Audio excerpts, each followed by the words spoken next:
Dr. Edel Fanning, give me a little bit of to set the scene for this conversation, give me a little bit of an overview as to what the major problem affecting young contact sport athletes is, particularly around the shoulder. You are probably one of the world's most prominent researchers and practitioners in this field. You're going to blush when I tell you that. But you've seen, our conversations are initially so many of these cases on a repeat basis. Give us a little bit of the flavour of what it is that people are struggling with. I was going to say, I don't know about all of that, but yeah, certainly what I see is a lot of contact shoulders, and I'm partially, I think, just where I'm situated in Ireland, we play a huge amount of contact sport between like our GAA sports, like Gaelic football, hurling and rugby are like some of our most prominent sports. And as a consequence, we see a huge number of shoulder injuries. And particularly probably one of our most concerning areas, which obviously we've connected on quite a bit, is around this youth contact shoulder. So like schoolboy rugby, you know, the teenage contact sports, and some of the injuries are very prevalent, particularly shoulder instability. So shoulder dislocations are extremely high. The shoulders, you know, from some of the Irish rugby surveillance data, the shoulder is the most injured joint in schoolboy rugby, and the most time out of sport, with shoulder instability being the big, huge issue. So a phenomenal kind of problem, and frequently, you know, I was saying even just to you the other week, one of the GA teams had 4 players from the one team in with shoulder dislocations. And why it's so concerning is because if you have a dislocation at a young age, you know, particularly under the age of 16, your rate of recurrence is incredibly high. Whether you have surgery, whether you have rehab, it is incredibly high. So it is the age of your first dislocation is a big predictor of recurrence. And that's probably what I feel quite passionate about, like yourself. Can we do anything to optimize shoulder health, reduce the risk of shoulder dislocations in this cohort, and really prevent that trajectory of repeat dislocations, which you yourself has been through in a personal experience, which we'll chat about in a moment, because I think that is really, really important to kind of, because your story isn't uncommon. So yeah, to answer your question, probably the big thing, and particularly if we talk about youth schoolboy rugby and other contact sports, is shoulder dislocations. But where we have a lot of the data from is in schoolboy rugby, because it's more of a researched area. And then as you get older, into some of the older contact athletes, it's often more the acromioclavicular joint, the small joint on the top. So a slightly different problem. They can still suffer shoulder dislocations. And then they can be hard problems to get back from, you know, if you don't trust your shoulder to play. And you know, I think it's something we need to be doing really, really, really well. You know, certainly areas like the lower limb and the ACL rehab, if you've tore your cruciate, you know, has lots more evidence base coming through, and we're trying to catch up on that with the shoulder, really. And probably just kind of leading into your side of that, because you've lived this experience, eh? You're someone that has suffered shoulder dislocations at a young age. I think it's probably even just to share with the audience a little bit about your story and how that's influenced your practice. Yeah, so I was probably the textbook of a lot of silly rugby players that you see in clinic. First dislocated my shoulder at 19 years old on a rugby tour. The choice was to go to A&E by myself or to stay and do tour things with the rest of the team. Second option was what I chose, and then went back to playing because I didn't have a particularly painful dislocation. It came out in a tackle, hit the ground, went back in, was a bit sore for a few days afterwards, and then generally felt okay. I think rugby players have just got that mentality of like, oh, it'll be fine, and the pressure of playing from your teammates, so you go back and play again, you dislocate again, and I did that 3 times before I thought, right, I probably need to go and get this checked. Saw a consultant, had a Bankart repair, lived abroad for a few years and came back to playing. During the time living abroad, I actually really got into my strength training and did the typical rugby training program. It was a lot of bench press, a lot of kind of like big muscle movements like pull-ups, and lats got super strong, anterior delts. We just kind of, everything was focused around beach weights predominantly. And then came back to playing, dislocated again, dislocated while I was doing a snatch balance on my UK strength and conditioning lifting workshop. Had a second surgery, a revision of the first one, and then went snowboarding a year later and dislocated my shoulder again. And I think the bit where I really get passionate about this is I nailed the rehab the second time. I was like an A-star student. And every single time in each of those cases where I'd seen a professional practitioner, whoever it was, they said, yeah, you can go back and play. And I went back and played, having done what I was told to do and still dislocated. Mm-hmm. So it was stark for me when we started Dynamic Shoulders, because I was having conversations with people telling me the same story as what I'd experienced 10 years ago. And you start to question, well, what are we actually doing? Have we, for all of the advances of what we do from a practitioner perspective and what we can do, like, have we actually changed the outcomes for those people who dislocate their shoulders at a fairly young age? So I think now it's teaming up with someone with your expertise to bring that physiotherapy and strength and conditioning conversation together, because I think particularly for the shoulder, it's not just about that early stage rehabilitation. And if I was to reflect on what I got wrong the first time round, I was told that I was ready way before I was ready. I stopped too early and then never built myself up enough of a buffer, never got far enough away from the cliff edge to give me a fighting chance of actually not having a repeat instance. But I think interestingly, when we talk about this, the number of people who redislocate or the redislocation risk or rates is, I wish I'd known that. And it's almost like it is scary because you almost don't want to share it. But if somebody had said to me that this is what your risk of redislocation is, I think I would have taken my decision around when to play and what I needed to do way more seriously. Yeah. Share some of that for us around like what that looks like. And and I think you've hit so many really interesting points that I would imagine lots of athletes who play contact sport have gone through, which we'll come back onto as well. But yeah, so the risk, and probably because it's evolved in terms of shoulder research, and it's certainly evolving over, I would say, that I've treated mainly shoulders for about the last 17, 18 years. And I can see the shift even in a positive way, I would like to hope, in the last 5 or 10 years. Certainly more research around our outcomes and return to sport rather than just sending them back based on time. So we've got some data now out that if you dislocate at a very young age, particularly under the age of 16, and you've had surgery, your reoccurrence rate in the first 4 years can be as high as 95%. With some of the surgeries that you had described. So Tim talked about a Bankart repair, so that's an arthroscopic surgery where they repair some of the changes. Often when we dislocate, if you imagine it like a ball on a socket, you've got a thin layer of cartilage that just deepens the socket called the labrum. So when you do a dislocation, sometimes you can do damage to this labrum, and they'll go in and do an anatomical repair there. But the reoccurrence rates can be incredibly high, and now they have more.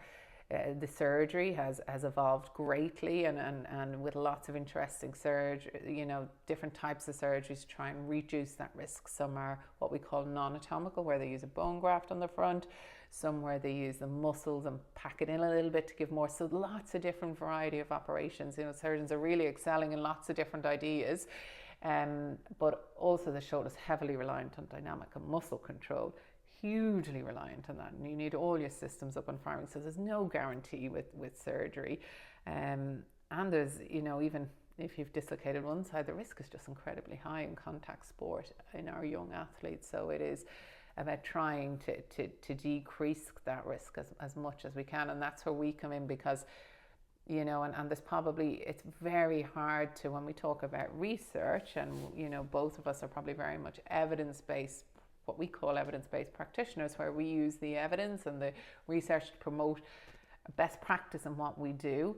There isn't, unfortunately, it can be very hard to monitor all of this and look at the best ways to rehab and things, and it's still emerging. But arguably, when you send somebody back, you want to make sure you've ticked all the boxes. You take these seriously, and I think if that's one thing that comes out of the conversation here, take a shoulder subluxation or shoulder dislocation very, very seriously if you're a young contact athlete, because your chance of that happening again is going to be really high.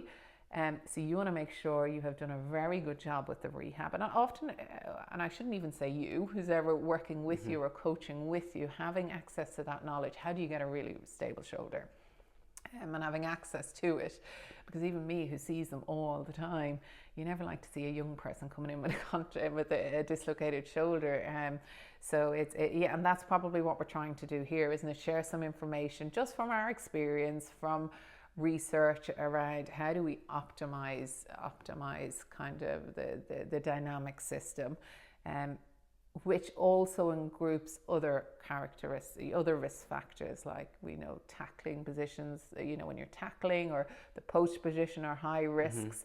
So there's an element of not just what you do within the gym area, but also around the education around tackling and all of that, which is, I think that's also the concept for me that I think of helping people to understand where this might fit into proactive versus a reactive type approach. And you could be engaging with this conversation because you have dislocated the shoulder. If you've caught this before you've done that and you are a contact sports athlete, my advice is there is so much more that you can do to make sure that your shoulders are contact ready. Because as Edel says, I mean, how many, if you think from a dislocation perspective, the structural damage as a result of a dislocation is present in most cases. Somebody's going to have a injury to the labrum or some kind of structural damage. Unless there are some cases where people are what we call very hypermobile. So hypermobile is to do with the makeup of our what we call our collagen in our capsule, almost the glue that holds us together. Some people have quite stretchy and bendy joints. If they're quite stretchy and bendy, sometimes they'll slip in and out and not do much structural damage. And generally, the younger you are, you're going to be more hypermobile, perhaps when you're older. But there's certainly a spectrum. Some people are very hypermobile, so they're risk for instability in all the joints, so dislocations and things like that can be higher. So if you're quite mobile, sometimes actually, dare I say, I don't know if it's an advantage, but you can slip in and out with doing less structural damage. If you're less mobile, or you've had a huge trauma and you've got to go to A&E, have it relocated, the likelihood is you've done some significant structural damage there. And there's a bit of a spectrum on which ones, and that's probably what we won't go into today, but there is a spectrum, and that's where you consult your health professional around which ones are more likely to benefit from surgery versus conservative rehab. But yeah, you're right, you'll often do some structural damage. And then also your dynamic system. When we talk about dynamic system, that's all your muscles that control the joint. They often switch that off because of this. So I would often say you'd have to super compensate, get it absolutely awesome, if not better than the other side, is what we're looking for. Because when I send someone back to play, we often send them through some tests to try and ensure we've done everything to optimize it. It's better than nothing, so at least we've got some sort of baseline there.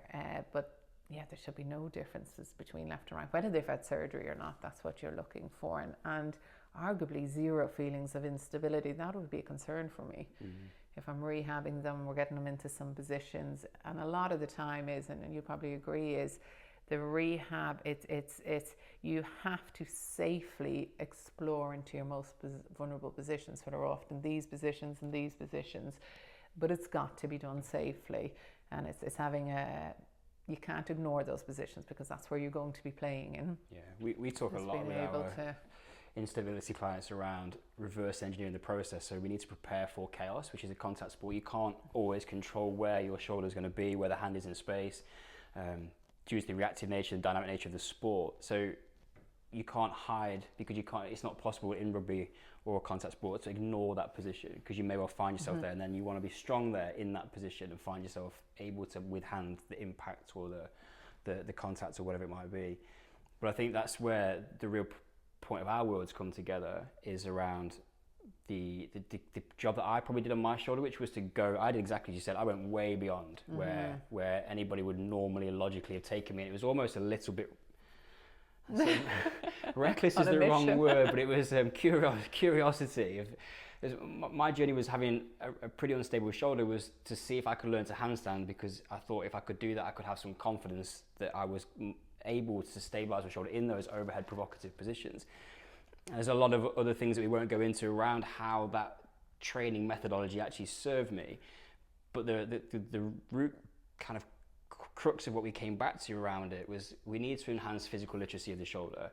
We need to build and find ways to get stronger in those positions where we often feel vulnerable, to make sure that we are then able to withstand the demands of the game and all of those positions that you're going to need to find yourself in. So a lot of our kind of often the rehab I found was you do the low intensity work, I can balance the stability ball, and it might have got some basic kind of like loading patterns in there. Not good enough, is it? Not good enough. No. And then what happens is you get released from rehab, and then you go back to doing what the standard program would be, which would be largely a lot of kind of horizontal push-pull patterns, benching, and there's nothing wrong with those exercises, but if we talk about a very simplistic way, is we end up with a really big engine and a pretty weak chassis. We don't have the nuts and bolts to be able to hold and control and dynamically stabilize the shoulder, even though we might appear to be quite a strong person, which is often what you're going to find with those rugby athletes. So a lot of it for us is how do we build more physical literacy in more positions under appropriate loading, which is going to replicate the demands of the game. And then you start to go, well, functionally, we think we've got a good chance of getting back. We might do some strength testing or whatever it might be to kind of go, we're building this picture out. But I definitely feel that from my perspective, the lower intensity standard rehabilitation straight back in is just a recipe for... And I should really clarify, when I say it's not good enough, I don't mean that in a negative way. I mean in a sense of, you were describing a gym ball exercise here, that's not good enough alone. We obviously need to be able to load in all the positions, and that's what you mean by shoulder literacy. So often a lot of the traditional strength and programs, particularly still sometimes thought in rugby, because a lot of it's around building muscle mass, works in kind of horizontal push and pull, above head, out in front. Whereas where does your shoulder need to go? Whether it's, if we're talking GAA football, like you're in all of these positions, a common position for dislocation, try scoring position, you need to have control in these positions. You need to have exposed it there, and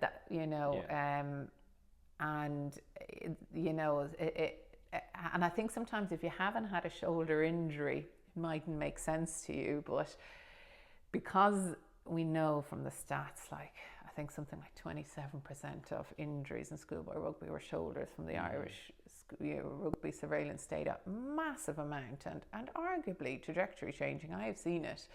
Guys that are on provisional teams, they've had one event, if you have another event, you're out for periods of time, you're at that age, you fall out of love with it because of injury, all of these things. So it is, I think that's another thing why we feel so passionate about it. But what we feel like is actually, can we create more diversity and literacy in your program outside of push and pull that exposes you to those?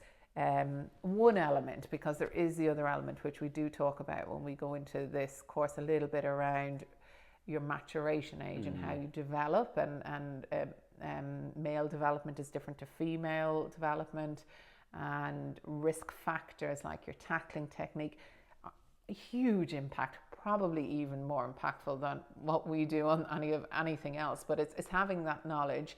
And then, as I always say, just take these seriously. Take that first subluxation event seriously and get it right first time around, because if you start having more, the likelihood is you're going to have a full dislocation, you're going to do some structural damage, then it transpires, and we know there's no guarantee with surgery here. The rates are extremely high in a young shoulder, even if they have surgery. There's different types of surgeries that decrease the rate, but they're harder to do in a younger athlete for a number of reasons. So it's all about trying to, because none of us want to see a young schoolboy rugby shoulder in the clinic, because they're just incredibly hard to decrease that risk. And that's what we try and do, but it's still trying to optimize that outcome as best as we can. But ideally, if you can prevent it happening to some degree, even better, by having some shoulder health within your program. And the other component here is performance. What are your thoughts on that? Do you think it can improve performance? Because that's obviously what and I think that's sometimes where the gym programs come around, because of it's this theory of the bigger the better. Are we going to be more powerful? I think it's a really interesting one, because I think the rugby changed, right? So during my lifetime, my career, my interest in the sport, I remember the 1993 World Cup when Joe Loma came on the scene. Must have been around then. I can't remember exactly, 94. And all of a sudden, we needed to be bigger and stronger, and that fundamentally changed the game. And weight training and strength training and players just seems to have just got huge over that time. So I think there is a massive drive towards strength as a part of the game, force and speed and power. But then I think underpinning that or what we're potentially missing, particularly in the young athlete, is you need more movement options to move in more ways, which then Diversity. allows you to be able to then actually perform more complex, more athletic movements on the pitch. And if we start to, without going down a rabbit hole, but understand the brain's role in all of this, like if you have more confidence in more positions, you are not only more robust to go into a jackal position or in the contact area, but you'll just be able to find yourself to be able to create tension and control in lots more different positions, which is going to make the shoulder more athletic and able to do more things. And the biggest performance measure of them all is going to be availability to play. And as you mentioned a number of different times, that time lost from a shoulder injury can be significant. It can be trajectory changing potentially. And there's something that you said to me, I think last time we spoke, just around when you've got these kids that are playing, and particularly if you've got kids that are, or young athletes that are playing to quite a good level, they're often those that have biologically matured quite quickly. They've grown into big skeletons at quite a rapid rate, and then we have a motor control challenge around the shoulder, which is going to then therefore just mean that we're maybe not as coordinated for a period of time, playing in a body which is allowing us to produce quite high levels of force, potentially against other kids of their similar sort of athletic ability and maturation. You're just starting to build in this kind of like environment where the risk is greater. It's riskier. Yeah, it kind of gets a bit worse. So again, like having something underpinning that from a performance perspective to get yourself safely prepared for the sport during that period of time, so that you can then enjoy rugby to whatever level you go and play for as long as you want to play it. I think that the thing with my dislocations while I was playing, all I wanted to do was play. Yeah. I just wanted to go back and play, and the injury was irrelevant. Yeah. The risk of recurrence was irrelevant. It was like I just wanted to play. Yeah. So knowing that psychology. And because it's not painful, you hit a good point. Often they're not. Instability often, or initially painful for a couple of weeks, settles really quickly. You get your movement back very quickly. Doesn't mean you're stable. Yeah. And you have to expose it to get that muscle stability. And the lovely thing with the shoulder is, dare I say, because it's so heavily reliant on the muscle system, you can super compensate for some structural stuff.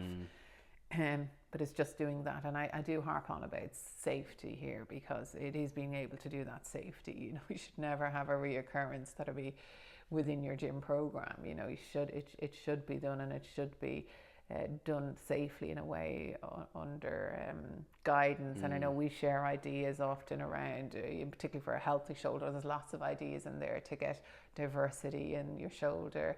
On that front as well. And the other component which we'll touch base on is sport diversity, because often when you, particularly in Ireland, it loves the shame here in schoolboy rugby, they might start at 13, 14, and they're often encouraged to drop other sports because the demands go up. But we know one of the risk factors for any injury in youth athletes is less diversity. So the more diversity we have, and which is probably leans into more the ability to more motor control, different patterns, to reduce the risks of injury. So it is a tough thing to balance as a parent, I know. How do we balance that they have to train 4 or 5 times a week and they're in strength and conditioning, and then trying to keep diversity, but we're trying to get that knowledge out there. And not only that, from a performance perspective, again, the research shows actually some of the top level athletes are the ones that have had more diversity in their youth. So early specialization leads to burnout, leads to more injuries, and doesn't necessarily lead to elitism or so it's bearing that in mind as well, isn't it? 13, I think 14, very young to specialize. So quick, like, takeaway, if there was one thing that someone was going to take away from listening to this, what would you kind of recommend? I would say take that first injury, whether, and often it's a partial sublux, what we call a partial subluxation. It doesn't come out fully, or it kind of comes out a little bit. Take it seriously. Take shoulder injuries generally seriously in youth rugby, because the reoccurrence rate can be high, and then you'll often go down to trajectory of that can lead to surgery, and then there's no guarantee there. So you want to probably nip it in the bud if it does happen. And ideally, what can we do to reduce that? Can we have diversity in there in your program, and maintain shoulder literacy, and not just all about kind of building muscle bulk? Certainly there's a component of that, but what about you? I think to your point you made earlier, just going beyond where you think, where the journey stops. I kind of really talk to people who have not necessarily been exposed to what a continuation of a shoulder rehabilitation program post dislocation might look like.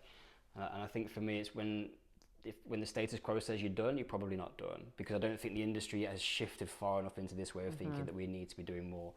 And I think it is definitely not returning back to, you made a great point before, with any level of apprehension or vulnerability in any position, is like you have to feel huge warning rock sign. solid. Huge warning sign. Because the likelihood is, as soon as you go in for that first tackle, and you'll see it on, on the first tackle, you'll feel it. That's a huge warning sign that we haven't optimized that rehab. Or if we feel like we have optimized it, it'd be saying likely something majorly structurally wrong there, And we can bolster some of that with there are opportunities now to get access to better testing and better metrics and starting to build a more complete picture around what an appropriate time to return is. But and often guided by your health professional. But we're here from our experience of seeing a lot of contact shoulders, a lot of shoulder instabilities, thousands of them, is sharing our go-to exercises that are done safely. We've given you exercises that we know that we think you can do safely. Obviously with a caveat, if you have had a previous injury, make sure that you get that assessed, but that you can do safely and progress. And particularly if you have a healthy shoulder, we think some of these exercises will work nicely and should be all comfortable, but hard work, I would say. Absolutely. The goal.